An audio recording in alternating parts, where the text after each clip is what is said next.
jigéenu commune Fimela xam nañ leen ci seen njàmbarte liggéey yi nga xam ne moom nañuy liggéey loola waral nag ñuy soxla ay koppar ngir mën a gën a développer seen yëngu yooyu moo tax ñuy laaj ñu yokkal leen ay financement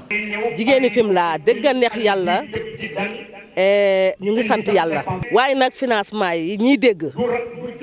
bu fi walangaa noonu mu gënal ñu wax dëgg yàlla moom doyul ndax góor du wax ne suuruma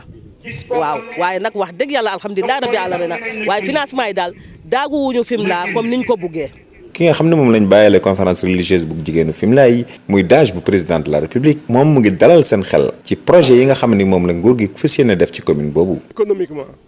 ay soxna yu am njëriñ lañ ñoo xam ne ñu ngi daan seen doole di jàppale seen borom kër yi. jigéen ñi defe naa ne bañ leen di jàppale du tey ñoom xam nañ. mais li am solo mooy président xam priorité yi nga xam ne waa Fimela soxla nañ ko. boo xoolee te tëli bi rek déjà li nga xam ne mooy juddu di naataange jóge ci ab tëli ñaareel bi xam ngeen ne les plus grandes réserves pétrolifères yi am ci réew mi ci Fimela na la